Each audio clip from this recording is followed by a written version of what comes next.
Hi there, I'm Jim Zirin. Welcome back to More Conversations. With us is the author, Michael Shnayerson. Michael Shnayerson has written 6 books on a variety of subjects. The first in 2008, Coal River, was a compelling portrait of the people in West Virginia, risking their reputations and livelihoods in the fight against King Coal. The second, The Car That Could, the inside story of GM's revolutionary electric vehicle, was the first book to penetrate the silence surrounding GM's risky and successful decision to become the world's first mass producer of the electric car. He wrote a biography of the iconic writer Irwin Shaw, writer of the anti-war play Bury the Dead. We did that in high school. Then there was The Killers Within, the deadly rise of drug-resistant bacteria. In 2015, he wrote an unauthorized biography, Unauthorized, The Contender, a book not about Terry Malloy and On the Waterfront, but about the stalled quest of our governor, Andrew Cuomo, to become president of the United States. Recently, he released his most successful work, Boom, a best-selling tale of how a coterie of art dealers made a global market for contemporary art, amassing fortunes by placing trophy art objects with super wealthy collectors. I am delighted to welcome Michael Shnayerson to this table. Now, Michael, Peggy Guggenheim, the eminent and renowned collector, said the entire art movement has become an enormous business venture. She said that in 1960. 1960, yeah. A lot has happened since then. Indeed, it Now, has it become an enormous business venture? Oh, it certainly is. My book starts in the late 40s when the whole art world was just a handful of people down in Greenwich Village, and it carries it on up to today when it really is this global bazaar of billions of dollars, manipulated to some degree by the dealers who represent these extraordinary artists. Now, Peggy Guggenheim died in 1979, and there's been an escalation in prices since then, which she wouldn't have even dreamed of. That's true. And what accounts for that? Is it just the rise in is it inflation, the rise in GDP, the rise in the stock market? Does it track the art market, or is it something else? Well, there are a number of factors, or really sort of milestones along the way. I mean, in a sense, the first milestone is the Skull auction of 1973. If you remember, Robert and Ethel Skull are these major collectors of contemporary art that at that time, meaning, you know, Warhol and Lichtenstein and Rosenquist and these. And they decide to sell a lot of their stuff at auction. And everyone still has the feeling that, or the sense that this work can be bought for pennies. And that night, the entire art market is transformed because this stuff goes for hundreds of thousands of dollars. People are stunned. So that's a first milestone. Just hundreds of thousands of dollars. Yeah. And he made more on that than he ever made in the taxi business. That's right. So that's one milestone. Skulls Angels, I think it was. I think that the early 80s is another milestone because you have the beginning of the bull market. You have Reagan money. You have young people working on Wall Street and having the money to put something on their walls. But then I think as you go on through the 80s, where it gets truly crazed and frothy, if you will, there's a milestone at the end because it all goes down with the end of the 80s. And it doesn't really come up again until about 1999. And what's interesting about that is that it's the year that Leo Castelli died. And Leo Castelli, major dealer of the 50s, 60s, 70s, I mean, the prince of the whole downtown art scene, if you will. And his death, he was about 90, at that time, really ushered in a whole new era. It's not just because of him. It's almost despite him. It's the fact that with him gone, a whole other world of people come into this field. Billionaires, for example. You know, in the 80s, there were a couple hundred billionaires in the world. 1999, there start to be over 1,000. Now there are 2,000. These people have extraordinary money to spend on art. But it's been said that Castelli was more interested in the art than Yes, the money. Absolutely, he was. there's a funny I mean, story. He brought out Rauschenberg and Jasper He did. Johns and He did. introduced them to the He was public. passionate about art. He didn't mind making a profit from the art he handled, but he could also be just as happy paying a stipend to an artist for years until his work started to sell. I mean, he really was an extraordinary figure. There's a great story I tell in the book about Castelli just starting his gallery in 1957. And he's got one artist, Rauschenberg, making these strange collages, and he needs another artist. So he goes to the Jewish Museum to a show of abstract expressionists, and he sees this nice painting that's sort of like a green target. Never heard of the artist, Jasper Johns. He just sort of files away in the back of his head. That night, he and his wife, Ileana Sonnabend, herself a dealer, possibly better than Castelli, most people would say, they go down to visit Rauschenberg and to see his new work that's going to be put in their new gallery. And Rauschenberg offers them a drink, and he says, well, do you have some ice? And Rauschenberg says, well, I don't have any ice, but my friend Jasper downstairs has some. And Castelli goes, Jasper? Jasper? Is that Jasper Johns, whose work I saw just today at the Jewish Museum? And indeed it is. And so he says, I must see it. So they go downstairs in this loft building, open the door, and it was the most extraordinary moment of Leo Castelli's life. There's like 30 Jasper John paintings never seen by anyone else. So this is the kind of world that Castelli occupied and made possible. A watershed over ice. A watershed over ice. Very good, very good. But you know, things do change in the early OOs, and one of them is the oncoming billionaires, but another is the auction world. The auction houses realize they've been spending all this time putting, 100-year-old paintings up for auction, paintings whose creators have long since died. Now they realize that there's a market for living artists. There's a market for artists who are in their 20s.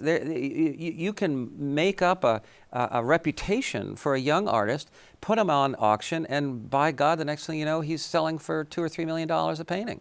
And that began to happen. Now, with the escalation of prices, was there also an escalation in the margins which dealers were able to harvest? Well, sure.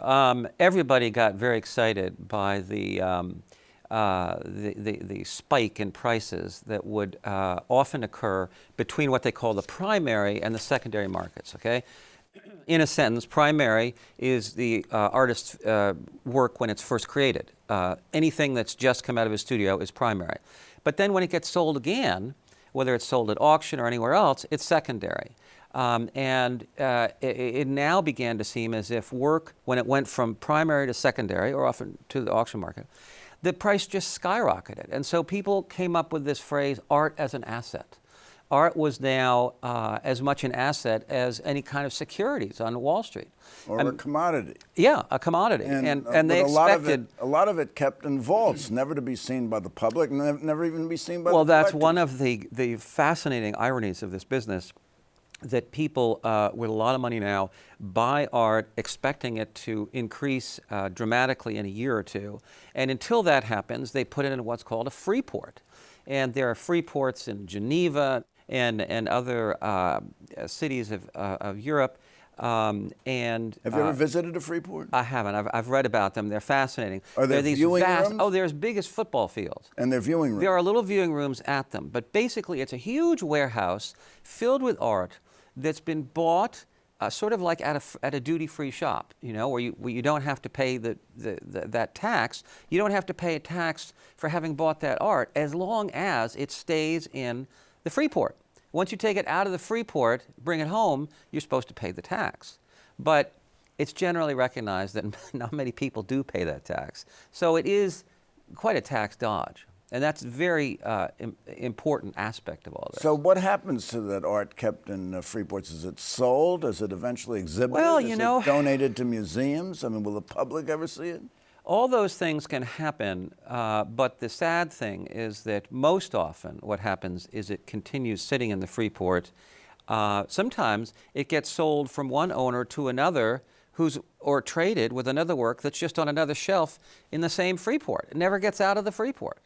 And so, some of the real masterpieces that we've come to know in the last decades are now just gone, at least effectively gone. Do any of these collectors really know what's a first-class painting and what isn't? I suppose they have advisors, but Jerry Saltz seems to think, the critic for New York Magazine, that 85% of contemporary art that you see around is crap. Well, Jerry Saltz, who is close to God in this business, whose incredibly smart comments I used throughout, attributed, of course.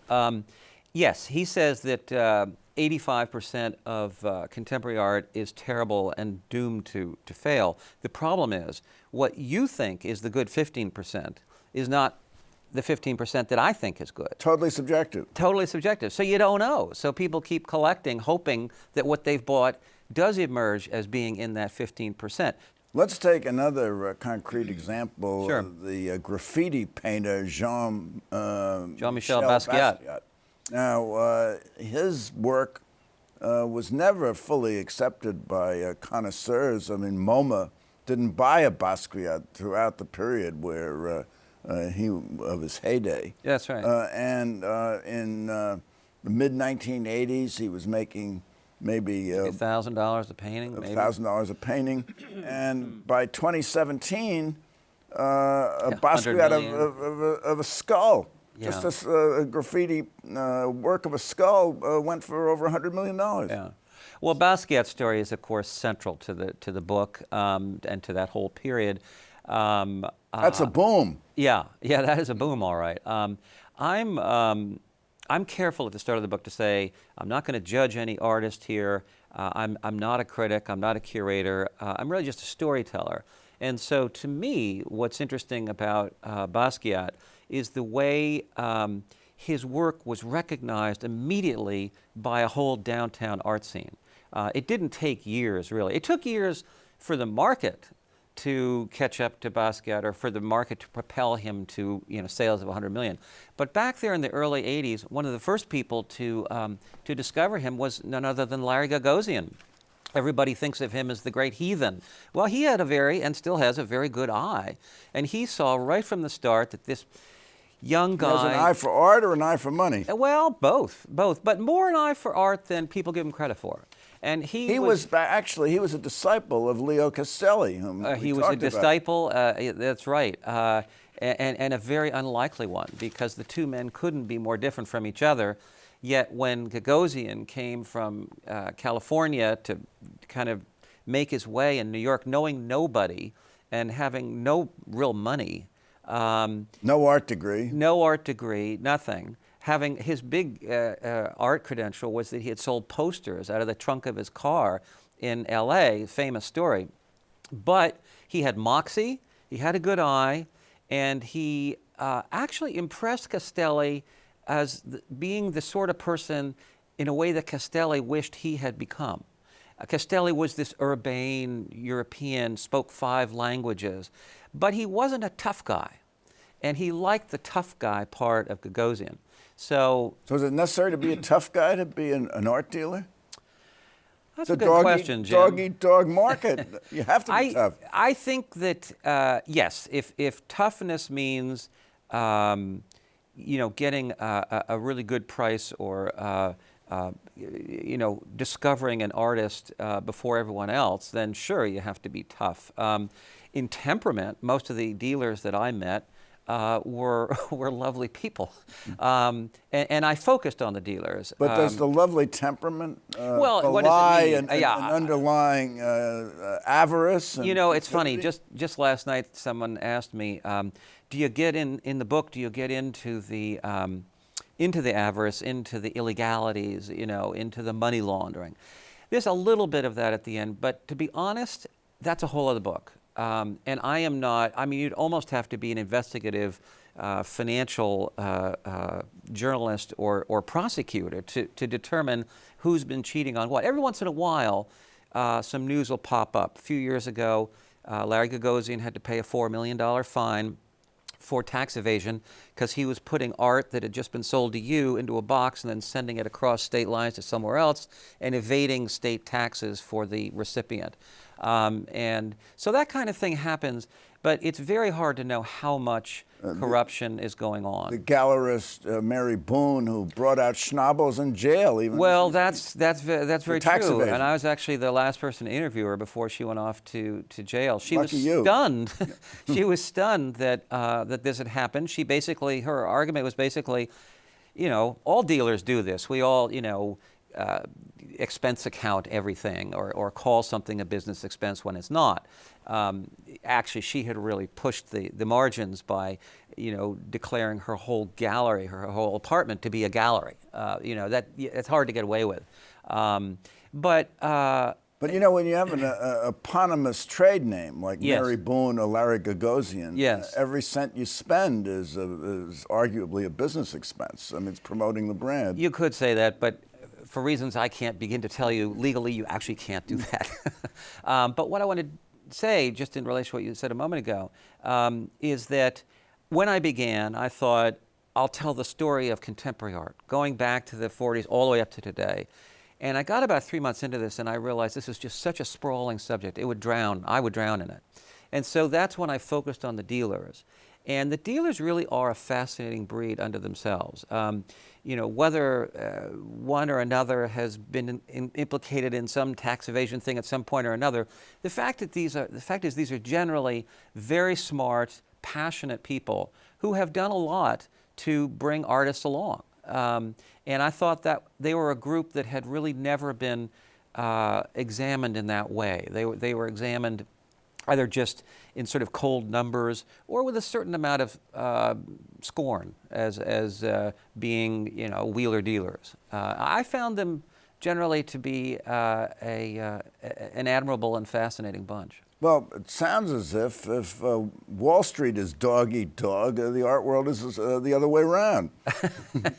Well, I guess so. Yes. At any rate, I met some wonderful dealers. One of my favorites is Gavin Brown, who is called the Leo Castelli of his age. He's about 45. Has a sort of piratical black beard. And there's one quick story I'll tell you about Gavin Brown, that one day he came back to his gallery to discover something quite bizarre. The entire floor of his gallery had been jackhammered. It was gone. There was a big pit there. And he knew exactly what had probably happened, what did happen. An artist he knew named Urs Fischer had taken it upon himself to put this hole in the gallery as art. It was art. And so I said to Gavin, well, what happened after that? And he said, well, we sold the hole. And I said, well, what do you mean by that? And he said, well, we sold it to this collector, Peter Brandt, very well-known collectors, close to Warhol, blah, blah, blah. And I said, well, but how did Peter Brandt get the hole up from your downtown gallery to his place in Greenwich? And Gavin said, well, of course he didn't do that. He just created a new hole up in Greenwich and called it the hole. And I said, now, Gavin, I've heard a lot of stories, but this is really kind of crazed. You're saying that the new hole is the same as the old hole and they're both art? He said, absolutely. It's all about the idea. And that, I think, is an important point for any aspect of this story. The idea is so important. There's a wonderful artist named Saul LeWitt who, beginning in the 50s, maybe early 60s, he made art, but he didn't make the art itself. He made the directions, and you would buy the directions and make the art yourself. So his style tends to be these square colored panels on walls, and a whole wall might be covered with them. But he didn't put them there. He just gave you the instructions. So then you must hire an artisan to apply it to the wall. And that is, of course, conceptual art.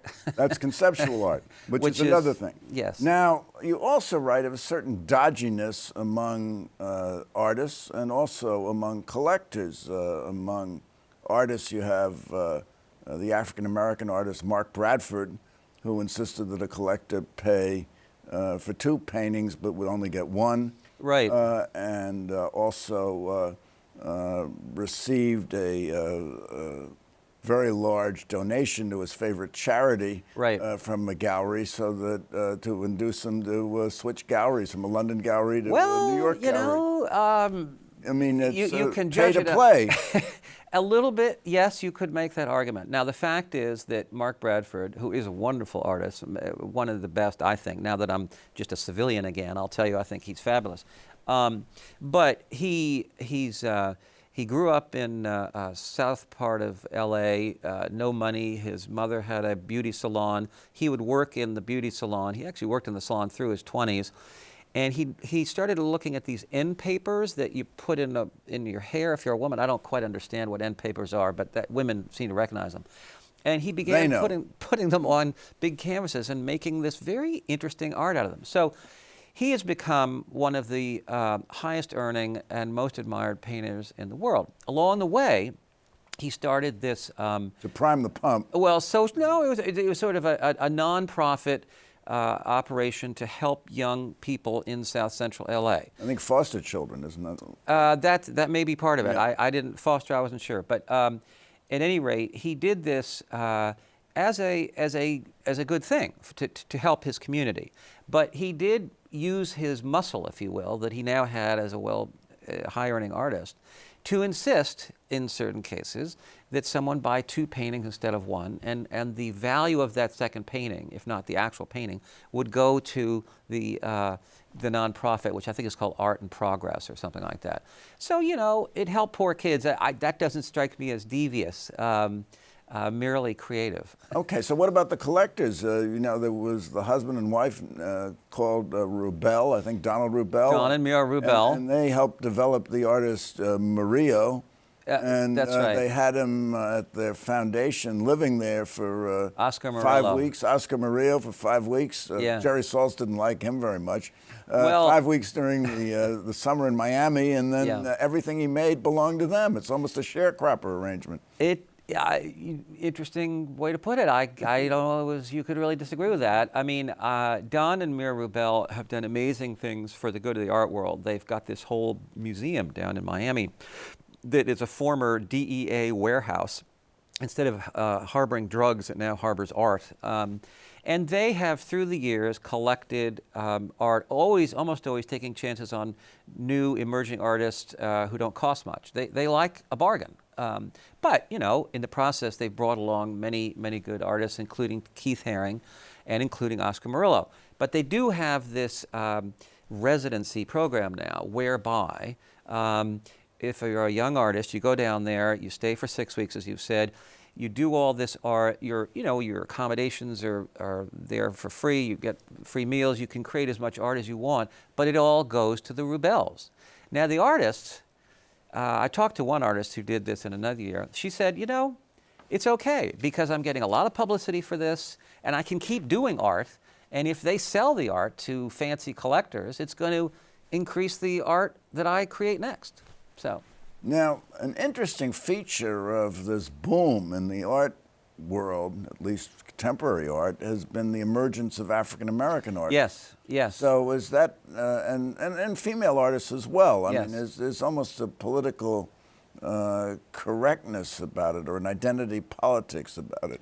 You know, you could suspect that. I think it's probably truer to say that there's always been good art created by black artists and women artists. It just didn't get recognized. And it's a good story in the book about one of the very most admired, if not most admired artists today, black artist Kerry James Marshall.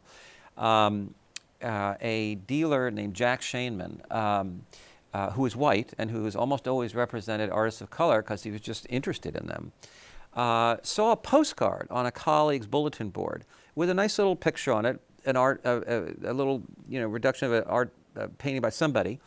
And the guy said, oh yes, that guy's name is Kerry James Marshall. I don't know where he is now. Jack Shainman tracked him down, went from Texas to California to Chicago, finally found the guy, and loved his work. Very figurative, with these characters who are very black, I mean strikingly black, in sort of city playgrounds and settings like that. And he said after a while, Carrie, you are ready for a one-man show. I want to give it to you. And Carrie said, I don't know if I'm really ready. I'm happy here in Chicago. And Shainman persuaded him to let him have a one-man show in New York. And at the end of it, only 2 paintings sold. And Shainman was crushed. This was actually in the mid-90s. Shainman was crushed, and he went back to Marshall and said, I'm just so sorry. I don't know what happened. And Marshall took a beat and he said, maybe your buyers aren't ready to see black faces in the paintings on their living room walls. And of course, he was right. Now, everything has changed since then. Now, Now it's a plus. Now you've got P. Diddy paying $21 million for a Kerry James Marshall. Okay, unfortunately, we have to stop. So I have a question for you. All right. Michael Shnayerson, should the art market be regulated?